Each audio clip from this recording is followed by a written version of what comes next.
direct de la rédaction du Super Moscato Show, c'est le journal moyen d'Adrien Egoin. Tout de suite, les herbiers, Philippe Catherine, Vincent. Voilà, on va en parler dans 10 minutes. 7,3 millions de Français à un moment de la soirée étaient présents devant Paris Saint-Germain, les herbiers sur France 2 en finale de la Coupe de France. Il s'est passé beaucoup de choses hier. Ça commence sur RMC dès 20h26. Incompréhension entre Gilbert Bribois et Manu Petit. Quel est le point commun entre Manu Petit et Francis Lalanne ? Je parle aux arbres aussi, moi. Exact. Et il y a aussi la couette. C'est la couette. La couette ? Ah, la queue, tu veux dire ? Pardon. Je vais accueillir Pierre. J'ai pas compris. Voilà, pardon, on change de conversation, ça devient gênant. Merci Manu Petit. Manu, il aime bien gêner Gilbert, tu sais, il y a toujours des petits moments de gêne. Surtout que là, il n'y a pas de quoi. Mais non, il n'y a pas de quoi. Oui, la queue de cheval. En fait, il faut péter le séblade dans cette émission. France 2, avant le match, le président de la République, Vincent, Emmanuel Macron, descend sur la pelouse pour saluer les joueurs. Ça dure très longtemps, ça dure 8 minutes et c'est très long, 8 minutes avant un match. Il salue les joueurs des herbiers un par un. Il termine par l'entraîneur des herbiers qui s'appelle Stéphane Massala. Massala met la main devant sa bouche, il veut dire quelque chose à l'oreille d'Emmanuel Macron, sauf que problème, il y a beaucoup de micros. Et on ne présente plus Stéphane Massala. Vous allez bien ? Enchanté. Vous êtes une source d'inspiration pour moi. Le président de la République est une source d'inspiration pour l'entraîneur des herbiers. Un petit peu faillot le coach des herbiers, hein. Vous êtes formidable monsieur le président de la République. Il croyait être discret sauf que y a 7 millions de personnes qui l'ont entendu. C'est gentil, c'est sympa. C'est pas faillot. Tu sais, quand tu vois le parcours de Macron, ça peut inspirer plein de gens dans c'est un peu le parcours de ce coach en fait. C'est-à-dire qu'il est jeune, il n'était pas connu. Il vient de nulle part, il n'est pas du sérail, crac. Moi j'avais dit pareil à Hollande. C'est l'inspiration pour moi. Et depuis, il roule un scooter. Tiens, et voilà. Jean-Michel Larquet au Stade de France sur RMC commentait sa dernière finale à la radio. Dernier petit cadeau de Jean-Michel dans le bingo Larquet. Mais vexé d'avoir perdu le ballon. C'est pour ça qu'il reste au sol. Vexé comme un rat sans queue. Quoi ? Vexé comme un rat sans queue. Je n'avais pas celle-là. Dans le bingo Larquet, on l'avait jamais eu celle-là. Voilà, c'est une expression. Jean-Michel, voilà. Merci Jean-Michel avant de partir. Le rat sans queue, je connaissais pas, Eric. En tout cas, c'est très imagé et très rigolo. Et c'est vrai, hier j'écoutais Dugas. C'est vrai que Jean-Michel aura laissé des punchlines. Le pire porte-manteau, le contrôle. Mais sans déconner, alors que c'est personne derrière. Il y a personne, à part Omar da Fonseca qui a lui aussi des trucs, mais sinon les autres, personne a laissé de. On y revient au mastic, lancé comme un frelon. Moi j'en connais. Mais je parle en commentaire. C'est vrai. Un rat sans queue, Manu, une réaction ? À la queue, tu veux dire ? Oui, merci Manu, c'est effectivement ça. C'est la queue de cheval, bien entendu. Mais il est toujours là, Manu, il ramène sa petite fraise, Manu, il est chaud. C'est vol au-dessus d'un. C'est Jack Nicholson plutôt, non ? Une finale de Coupe de France ne serait pas une finale de Coupe de France sans le Bribois Comedy Club. Couturier est en bout de course et le retour de Thiago Silva pour la mettre en corner. On n'était pas loin de la réduction de l'écart. Heureusement qu'il le manque, mais. Le problème, c'est que Couturier, il a perdu le fil là. Ouais, ce serait drôle, merci Gilbert. Et bon match, c'est la fin de saison. Le problème, c'est qu'il a perdu le fil, Couturier. Il les joue bien. Aucune conviction. Non, mais surtout, il les joue bien. Il y a beaucoup de travail, Gilbert. C'est l'acteur studio. Et puis le gros dossier de cette finale, le dossier le plus important. C'est le dossier Alain Marchal, notre copain des grandes gueules sur RMC et BFM TV hier, souvenez-vous, midi 42, hier dans les GG. Vous savez quoi, Frédéric ? On va prendre un pari tous les deux, d'accord ? Allez, une bouteille de blanc, vous aimez ça ? Non, c'est vrai. Non, vous savez quoi ? Si jamais, allez, on va dire les herbiers en prend moins de 5, ça vous va ? Je me teins les cheveux en rouge.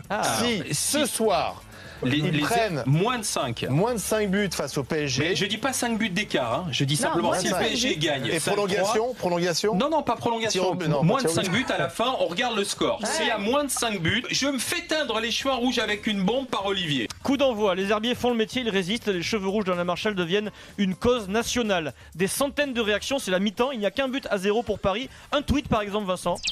Un tweet de l'ancienne ministre qui s'appelle Nadine Morano, qui est devant sa télé, qui écrit « Très belle première mi-temps, les herbiers en force, en défense. On saura bientôt si Marchal va se teindre les cheveux en rouge. » Oui, Nadine Morano est impatiente, une ancienne ministre. 23h03, coup de sifflet final, victoire 2-0 des herbiers. Les herbiers ont encaissé seulement 2 buts. Marchal va devoir honorer son pari en pleine crise diplomatique, crise nucléaire entre l'Iran et Donald Trump. Vincent, Jean-Baptiste Boursier sur BFM TV, édition spéciale sur l'affaire Marchal. Deux choses à vous dire avant que l'on se sépare un très court instant. La première, c'est que Alain Marchal, notre ami, avait parié que si le Paris Saint-Germain s'imposait avec moins de 5-0, ce qui est le cas, il allait se teindre les cheveux en rouge. Sur BFM TV, on est là. Je vous invite donc à encourager Alain Marchal à le faire et à suivre 20h politique sur BFM TV. Je crois qu'il l'a confirmé déjà sur son compte Twitter. Voilà, pour voir si ça serait oui, donc fait. Selon nos informations, il a confirmé, il va le faire, nous dit Jean-Louis Tour, aussi sur BFM TV, Alain Marchal, à la une de l'actu. Et donc ce matin, 10h05 sur RMC, sur la chaîne de télé numéro 23, Alain Marchal rappelle au téléphone en direct Frédéric, l'auditeur avec qui il a pris ce pari. Frédéric, c'est avec vous que j'ai pris ce pari idiot. Prêt? Allez, on y va. Allez, c'est parti. Ah ouais, c'est bien. C'est rouge, tu confirmes. Alain qui avait prédit le massacre, ça va être les cheveux. Hein. Bon, Frédéric. Bravo. C'est bien rouge là, non? Est-ce que ça va? Il y a ce qu'il faut, j'ai les oreilles rouges, j'ai tout qui est rouge, j'ai le visage qui est rouge. Une deuxième couche, hein, ça pourrait être pas mal. Allez voir les images, la vidéo sur le compte Twitter du Super Moscato Show, il l'a fait. Il a même reçu, je crois, une personnalité politique ce matin avec les cheveux rouges. Alain Marchal avec les cheveux rouges, Vincent, c'est le sosie de la chanteuse Régine. C'est particulier, Alain Marchal avec les cheveux rouges. C'est un peu du Mylène Farmer, non? C'est un peu dégueulasse. En tout cas, il en avait deux partout. C'était sur dans les oreilles. C'était bizarre. Alors je sais bien que ça part à la douche, mais quand même. Il a tenu son pari. Ouais, bravo Alain Marchal. Ouais, non, mais là, il faut l'amener au coiffeur, faire une vraie tête et prendre du temps, dire maintenant tu les gardes pendant une semaine. Après, une semaine, les cheveux non, rouges. Mais tu l'amènes au coiffeur de Gaillac. À Paris, tu l'amènes chez le coiffeur. Sinon, chez nous, c'est chez le coiffeur.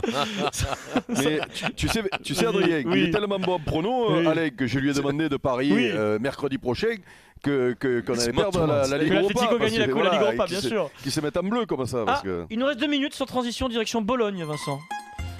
Retour en arrière, nous sommes en 99. Grand moment de poésie, c'est la demi-finale de la Coupe de l'UEFA entre Bologne et l'OMA. Dugas joue à l'OM, le meilleur ami d'Éric Dimeco, Patrick Blondeau, fait également partie de l'effectif cette année-là. Blondeau était l'invité de Team Dugas hier, c'est 99 Vincent. Blondeau sur RMC hier, ce match est devenu culte, énorme bagarre à la fin du match, image incroyable, Blondeau a mis un coup de tête à un CRS qui était casqué.